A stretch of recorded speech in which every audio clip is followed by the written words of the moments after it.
Te mihi ki koutou, kia ora, good morning everybody. Can I say thank you for getting up so early and coming and joining us for a budget breakfast this morning. It's really fantastic to see you all here. Before I begin, can I just acknowledge Stefan and say thank you very much, mate, for that very kind introduction, and thank you for the work that you do for the National Party as well.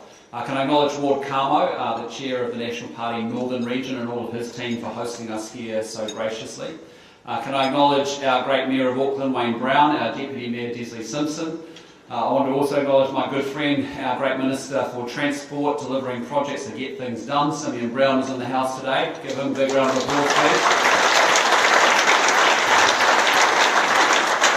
We have the incredible Erica Stanford sitting over here, who's doing an amazing job fighting for our kids to make sure we get education sorted.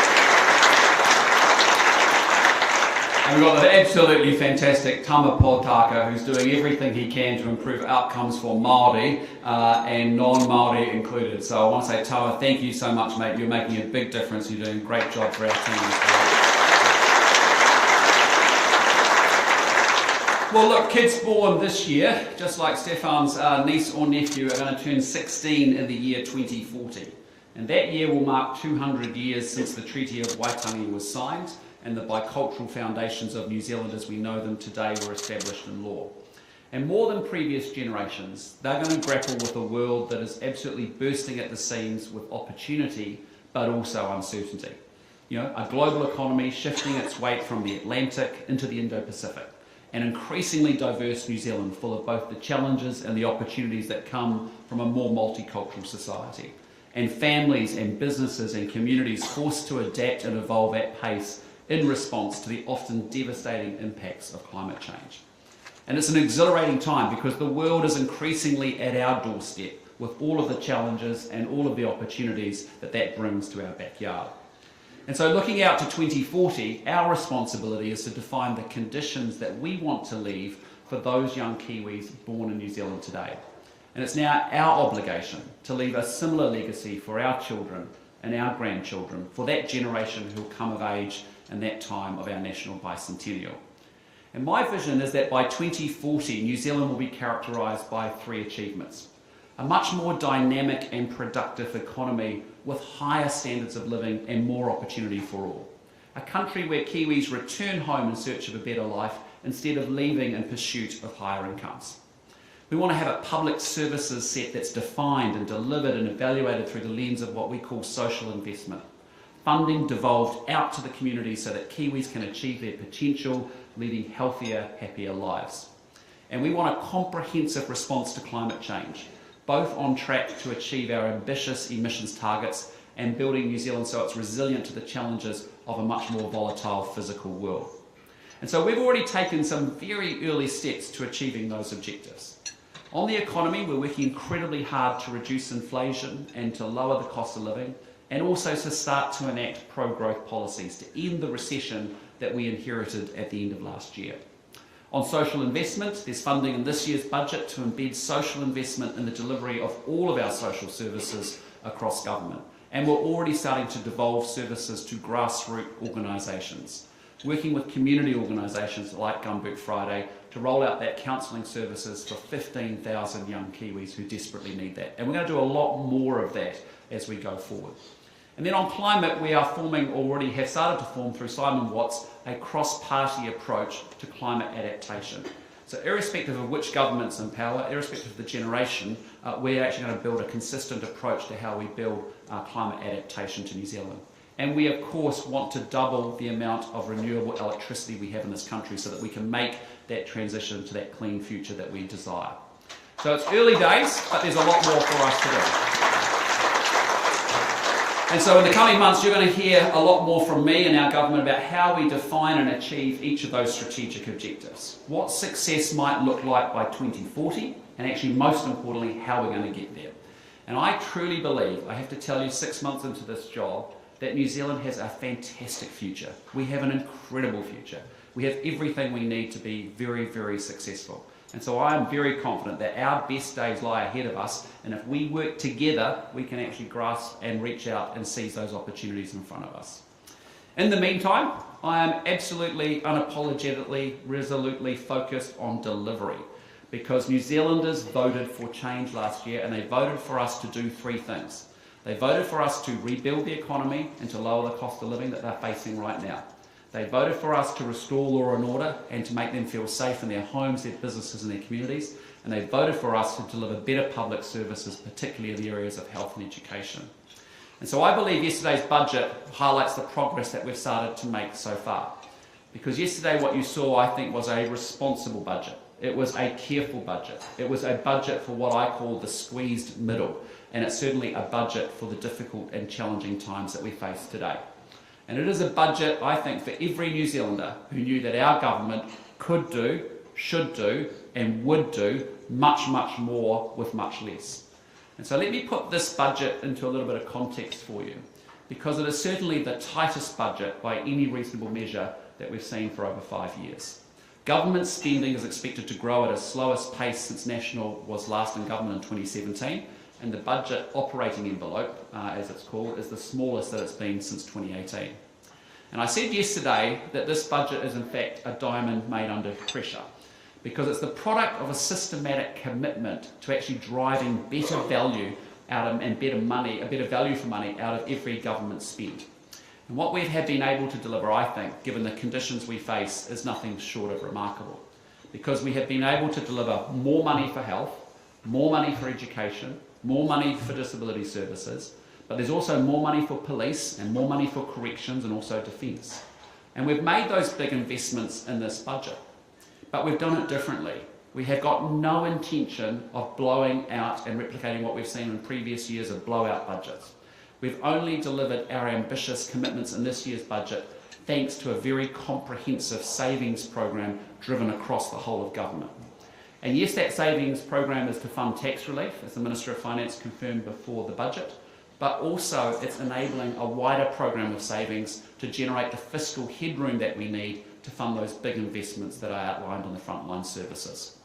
So in total, there is nearly $24 billion in savings and new revenue over the forecast period in this year's budget. Now, it's fair to say that this budget comes with a difficult economic backdrop, but I have to say there are some encouraging signs of progress already. Inflation is coming down quite fast. It's down to 4% from being at 7% not that long ago. Food inflation has now collapsed to less than 1%, down from over 12% just over a year ago. And interest rates remain painfully high, but they have begun to soften in recent months.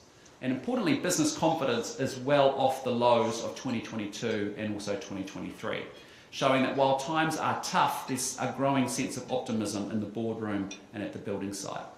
And the current account deficit, having been amongst the worst in the developed world, has narrowed as oil prices have come down as we start to sell more of our exports offshore. But we also know there's a lot more to do, and there's a lot more for us to get into as we go forward. The brutal consequence of having increased government spending by 84% has led to high domestic inflation, which has then led to high interest rates, and as a result we now have an economy that's in recession for 4 of the last 5 quarters, and that is driving unemployment higher. And so we are now at that crunch point of the cycle where inflation, despite coming back down to earth, hasn't yet reached the surface, and where interest rates remain stuck in stratospheric highs, and where unemployment has now just slightly started to take off. But I have to tell you, it will pass. And this budget shows us that inflation will fall back to 3% by the end of the year. It shows us that interest rates are beginning to fall, or will start to fall after that. And it shows an end to the recession in sight and the green shoots of a recovery taking hold. And I think our responsibility as a government is to create the foundations for growth so that we can pass through this turbulent period, confident, relaxed, and firmly in control. And in the budget, that means restoring fiscal discipline, controlling the growth of government spending so that we can close the gap between what we earn and what we spend, delivering a credible path back to a surplus and a real plan to get our debt back down. And it won't be easy, and we have set strict spending limits in future budgets, tougher than we have previously committed to. And yes, we will continue to invest in critical frontline services, health, education, law and order, but the drive for savings and reprioritisation will continue. So far off from being just a one-off, this shift to a culture of fiscal discipline is going to remain permanent and daily practice in our government. Because as in this year's budget, we're going to remain very vigilant, targeting spending at the programs that actually work and get the results, and continuing to focus new spending in the areas where Kiwis expect better results and better performance. And it will mean making some tough choices, but more than in recent times, we are going to govern with a hard head and a soft heart. That's important. Now, long term though, restoring fiscal discipline isn't going to be enough. Arguably the most sort of shocking numbers that were apparent in this year's budget has been not the huge growth in spending or even the massive debt that has been accumulated in recent years. It's the total stall in economic productivity. And Treasury's advice is that when you look through that noise, there has been no observable growth in productivity for around a decade. And we know that that's just not good enough. That's not going to help us get to those higher standards of living. It's not going to help us lift our incomes. And certainly we want to be able to create more opportunity to drive to a more productive economy. And what we need to do is where we innovate, where we invest, take a risk and compete with the best of the world, that's how we improve our productivity. And it's why I'm so laser focused on rebuilding the economy and why we are working so incredibly hard to deliver on our plan to do exactly that. So since we came into office in November, there's been a steady march of reforms designed to unshackle business, to reduce inflation and to create the conditions for growth. We're giving businesses the confidence to hire by restoring 90-day trials and cancelling compulsory union bargaining. We are dismantling the obstruction economy, introducing fast-track rules to accelerate investment and charting out a course on systematic RMA reform. We're ending the war on farmers. We started by cancelling the ute tax last year, but now we're slashing through a jungle of red and green tape, modifying, delaying and cancelling a raft of rules and regulations. And whether we're fighting high prices at home or filling ships to send offshore for export, we know that putting farmers first is critical to rebuilding our economy. And we're delivering water reforms that both put assets back in the community ownership and also create the financial freedom necessary to make critical investments in local infrastructure. And here in Auckland, those reforms, thanks to Mayor Brown and Minister Simeon Brown, were endorsed by the Council, will enable up to $2 billion of investment in projects like the Central Interceptor over the next 10 years. And that investment comes on top of an extensive infrastructure pipeline outlined in the budget. Because across government, there's $68 billion of capital investment coming over the next 5 years. And we know how important that infrastructure investment is for our plan to rebuild the economy, enabling the construction, the development, the exports and the growth that we now need to deliver a much more productive economy. And that includes an ambitious transport program, thank you Simeon Brown, that actually gets us back to the basics of connectivity, growth and resilience. And so we are bringing back the Roads of National Significance program because we know how much a difference can be made to local economies and local communities across this country through a good roading network.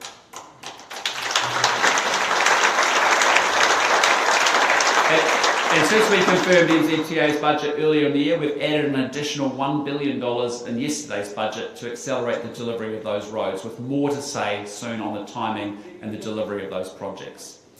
Now, it was a bottom line for me that we kept our core commitment to New Zealanders that we made during the election campaign that there would be tax relief in this year's budget. And I am incredibly proud to say that we have met that commitment. Exactly the tax relief that we campaigned on within the spending limits that we propose. And so from July 31, 94% of households in this country will receive some form of tax relief from this year's budget.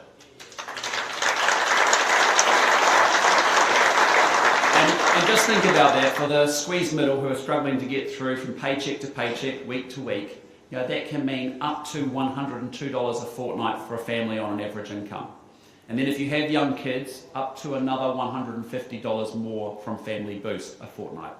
And I think that is great news, as I say, for the squeezed middle, because after years of Kiwis being dragged into higher and higher tax brackets, even as their wages struggle to keep pace with inflation, we are now taking action. After 14 years, tax brackets are finally going to be adjusted, compensating for some of the impact of the inflation that the squeezed middle have experienced. And as we said before the election, our tax package will be fully funded from savings and reprioritisations and also new revenue measures. And that makes a big, big difference, because we are delivering a fiscally neutral tax package, means that we can support Kiwis with the cost of living and reward hard work without actually contributing to driving up higher inflation and higher interest rates. Now, I want to acknowledge that the savings program that we've driven has been really difficult for those that have been impacted by it. But above all else, the first priority of government must be to achieve the very best and the most possible outcomes for the money that we collectively spend on behalf of taxpayers. We want the best hospitals, the best schools and the safest streets, which is exactly why a big focus of this year's budget is shifting money out of the back office bureaucracy and into the frontline services. And if you just take corrections, which we announced last week, a $1.9 billion investment to keep Kiwis safe and to deliver on our commitment of restoring law and order. Now that funding will make a real difference because it's going to enable us to deliver more cops, more corrections officers, more prison capacity, but also more funding for prisoner rehabilitation, more consequences for serious young offenders and also for gangs. But we can only deliver that scale of funding because of the $440 million in savings that we delivered across that portfolio. And how did those savings get delivered? Well, it's a pattern that you see across our whole of our budget over this year. A much more efficient back office, closing programs that actually aren't working and delivering the results, targeting the funding to those that actually are, and getting better value out of every dollar that we spend. Now, it's the same story in education that Erica Stanford's been driving. We know we have to hit the ground running early.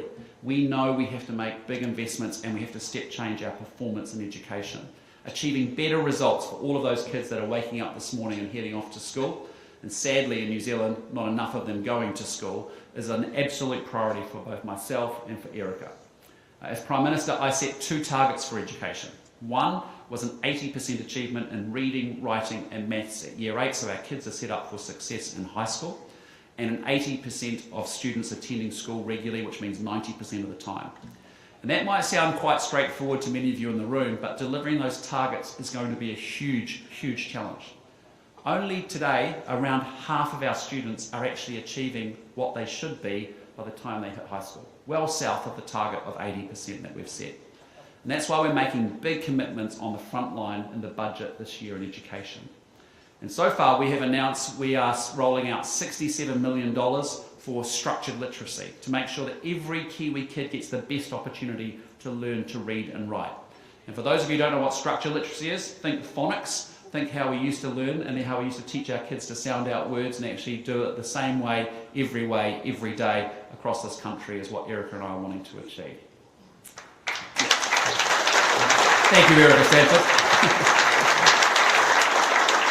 We're also rolling out $153 million for charter schools because we know the differences that those schools can make in lifting achievement among some of our young people. And we're making sure that kids are ready to learn, maintaining funding for lunches and period products in schools after that funding was set to expire by the previous government. And yesterday we announced a big package, actually nearly $1.5 billion to fund new classrooms and to maintain our existing ones. But like corrections, we can only deliver on those commitments at the front line because we have achieved major savings in the bureaucracy in the back office. And like corrections, those savings are significant because Erica has identified $429 million in savings in education over the next 4 years. And the vast majority of that is concentrated in the back office and the bureaucracy of the Ministry of Education. And like corrections, those savings are then dwarfed by the total increase in funding that we are making to education in this year's budget. $2.9 billion to lift student achievement, targeted at the front line, so we deliver those increased academic results. Now, saving money means that every dollar goes further. It means that we can amplify the power of a responsible budget well beyond that which would otherwise have been possible. And I actually think that's what taxpayers expect from government. They expect that when they go to work and they pay their tax, Kiwis expect that to be used to fund classrooms and lunches and teachers, not the back office and the bureaucracy. And so I'm incredibly proud that our budget delivers on that expectation. And whether it's health or education or corrections or the rest of the front line, we are targeting your money to make sure that we deliver better public service outcomes and frontline services. So in closing, I want to say this budget, I think, does exactly what we said we would do. We said we would cut the wasteful spending from government, and we are. We said we would invest in infrastructure and fund critical frontline services, and we are. We said we would deliver tax relief to the squeezed middle of New Zealand, and we are. And we said that we would chart a pathway back to surplus and to pay down our debt, and we are doing that as well. So as I've said, that my government is going to make a virtue out of just simply and unapologetically delivering what New Zealanders voted for. It's what we need to now rebuild the economy and to beat inflation. It's what the government needs to get the books back in order.